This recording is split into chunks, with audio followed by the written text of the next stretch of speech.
Today on Koch's Great Ideas, we're tackling the wobble seat problem on the Roadtrek 190 Popular. This happens due to the fact that the seat is mounted on a bracket to allow it to swivel. In time, the bearings wear through the metal, allowing a bit of a gap, and that's where we get the wobble from. So today I'm going to show you how to disassemble, repair, and reassemble your Roadtrek standard issue factory seats. We're going to get these seats put back in, secured, and ready for the road. Let's go. First thing you're going to do is get underneath the seat, grab a 1/2-inch wrench, and we're going to take off these 4 bolts, 1 in each corner. While removing the nuts from the seat, be sure to put them right into the cup holder so you'll absolutely forget where you put them. Look around for half an hour trying to find them just to see that, yeah, they were here the whole time. Little tip for you. Now that you have all 4 bolts off, you can take the seat, lift it, bring it down the aisle, and rest it in the bed in the back. The seat can stay here until we're ready to reassemble. Now that we have the seat removed, it exposes the frame.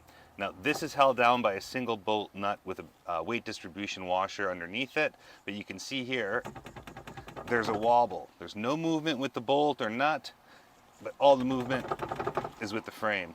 What we're going to do next is we're going to remove this bolt, take this frame out, and expose the bearings underneath. Next, we're going to use our 19mm socket to remove this nut, and that's going to allow us to take the frame and the washer off the bearings themselves. Now in the next step here, we're going to be removing the washer as well as the top half of the frame. Be sure to have a rubber mat or a towel or something there to collect all these oily parts. You don't want to get any stains on your carpet. Next, we're going to lift the top plate off the mount, pull on the lever to release it from the front, and then that'll expose the bearings. We're not going to mess with these guys. We're going to place this down, and this is where we're going to see where the issue is. As you can see here, the bearings sit in this little rut that's been formed in this metal plate. Now what you could do is you could resurface and remachine this metal, reassemble the whole thing, put it back together, and then you wouldn't have that gap that's been created by that gouge that's been ground down by the bearings. But what we're going to do is we're going to use this spacer washer right here to help make up the difference. I'm going to show you how in just a sec.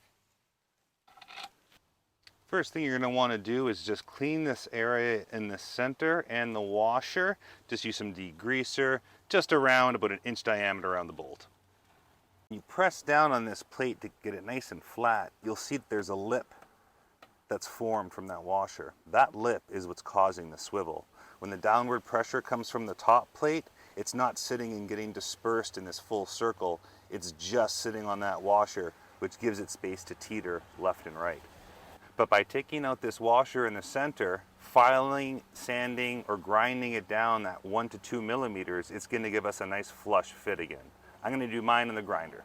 Let's get it to the shop. So what I'm going to do with the marker is I'm just going to make a small edge line around the entirety of the washer. This is going to act as my guide. I'll take off all the metal just to that black line till it disappears, try a fitting, and if it requires more grinding, we'll come back and do it again. Let's try round 1.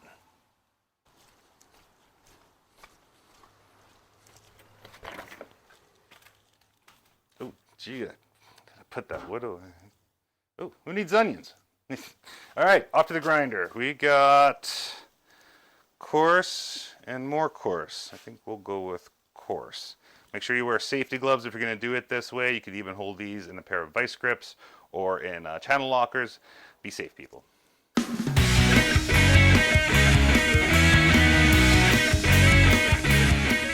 And there it is. Holy crap, it's hot. It's hot. Okay, back in the bed. Hot. So you're going to want to put the washer down for a little while and let it cool off. Then we're going to put it back onto the bolt, put on that top plate again, do a trial fitting and see how well we did. Now that we got the plate and the washer back in, we come in for a very close look, and yeah, I can see it still needs another 1/2 millimeter or so. Let's get that ground out just a bit more.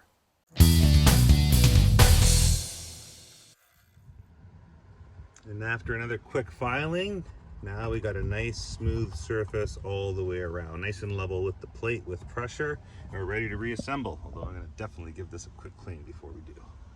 Now that we're sure we have a nice good fit with the washer, we're going to remove this top plate again, flip it over, we're going to apply some new grease. once we remove that top plate, we can see there's still a lot of grease in here, but there's also going to be a lot of shavings from that metal being ground down by those bearings. Going to give this a quick wipe clean and apply some new stuff. Yeah, we'll give her a little, oh, that's actually pretty satisfying. Out with the old, in with the grease. Now when you're going to grease this, I highly recommend to use whatever you find in your garage. This is what I found. It says grease, lithium, multi, it's got tape on it. It's still good. It's fine.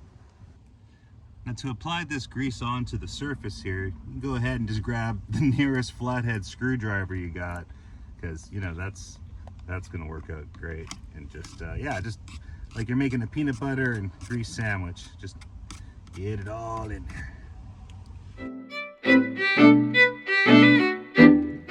Now that that's all lathered up and clean, we're going to do the same to the bearing side.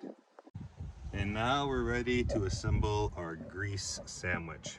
We're going to put that top plate back on and get ready to tighten up that top nut. Alrighty, we got our top plate back on, we got our weight distribution washer, and we're just going to tighten up this nut, and we're going to do a wobble test.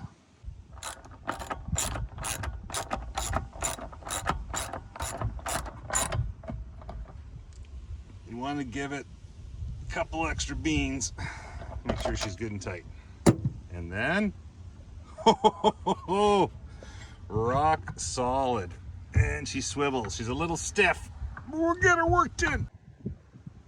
All right, now that that nut is tightened up, the weight's getting pushed down in that washer onto the frame, and there is no wiggle. My seat don't wiggle, it folds. But now we're ready to go in the back, grab the seat, put those 4 nuts back on and get it re-secured down to the frame. All right, now that we got the seat back in position, feels more solid already. Now we just gotta put these nuts, where the hell did I put those damn nuts? I remembered. And that's going to complete our Roadtrek project for today. Very happy with how this came out. Seat feels nice and solid and quiet. If you guys have any questions, please leave them in the comments below. And if you have any suggestions for future videos, any things that you're looking to repair on your Roadtrek, troubles, upgrades, mods, leave it down below. I'll see if I can get a video out to you.